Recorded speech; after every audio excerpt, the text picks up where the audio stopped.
What? No inheritance? Hi, everybody. Nancy Beauvert here with Agape and NEXsteps.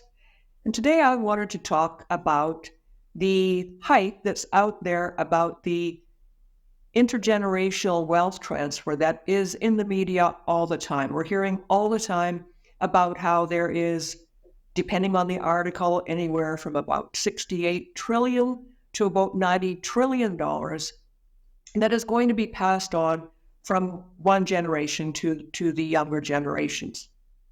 And today I wanted to talk about why that is a myth.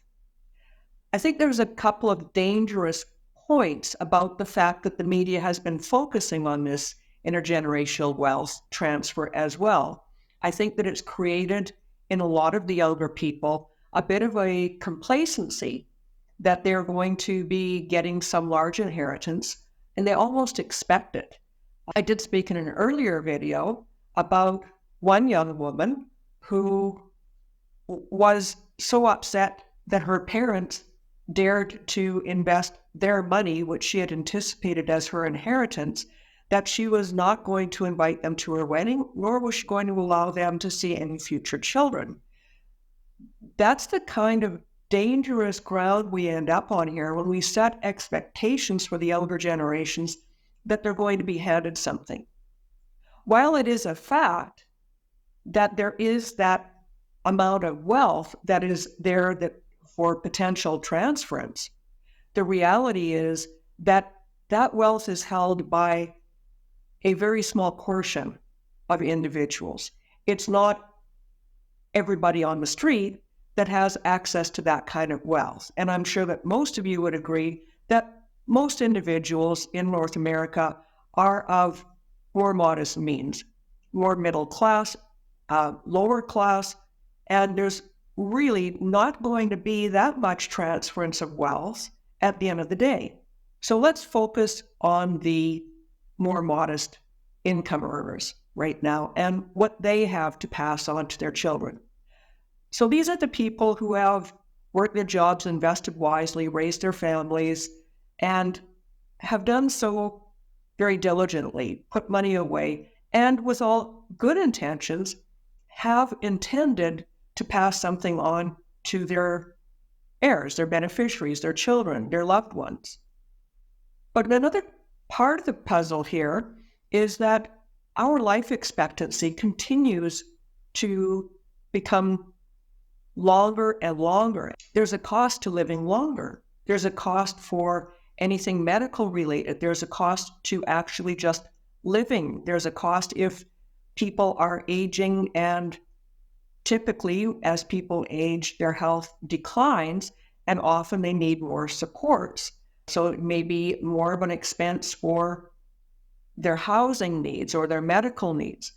And that all deteriorates that pot that was intended to pass on to their heirs, which leaves less in the pot for people to inherit.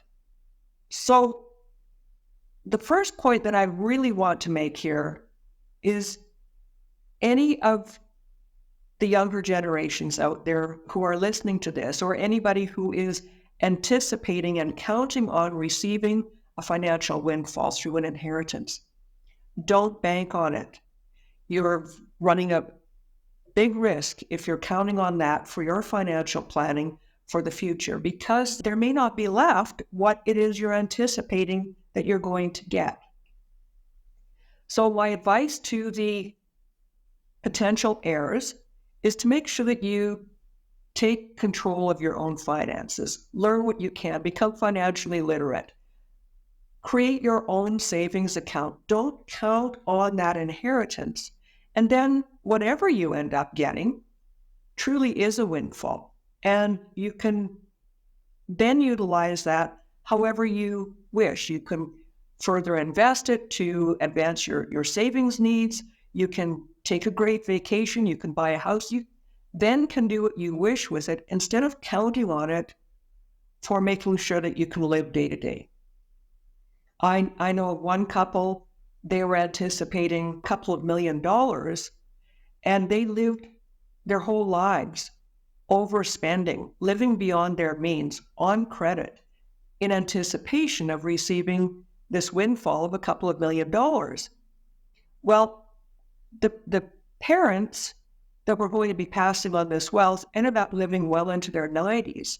And by the time they passed on, the inheritance had dwindled to some degree.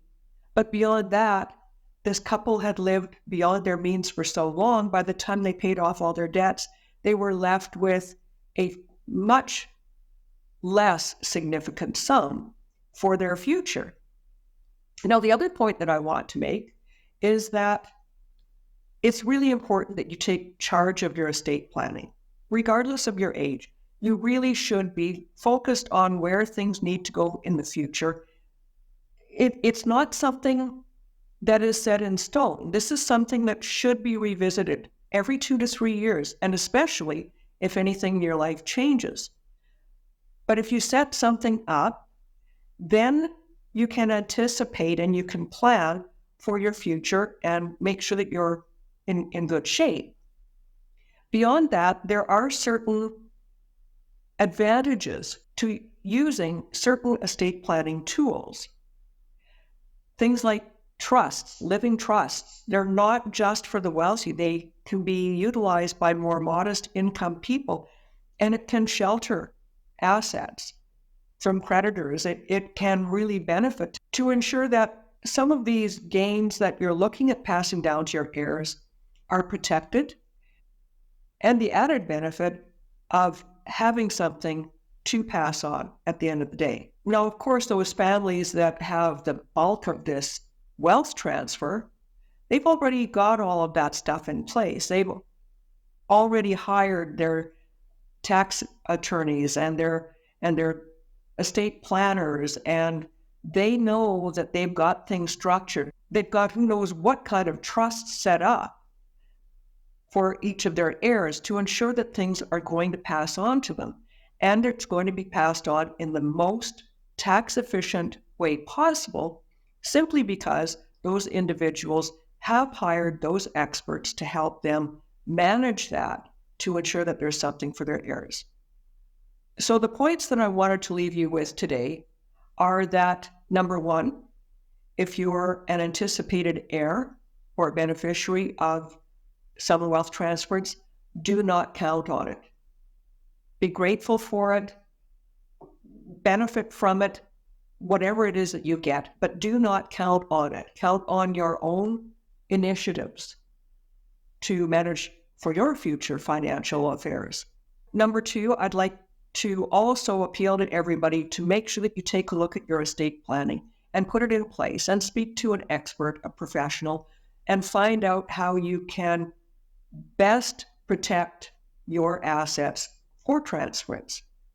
And number three, don't believe everything you read in the media, because despite, let's take the lowest figure, $68 trillion being transferred to the younger generations, that's going to be for a handful of very well-off families, for the bulk of it. I'll leave you with that. I invite you to hop over and read my article, learn a little bit more about this. If you have any questions, I am a certified executor advisor. I can help guide you so that you know where you need to go and what questions you need to ask. Thanks very much, and I'll talk to you again. Bye for now.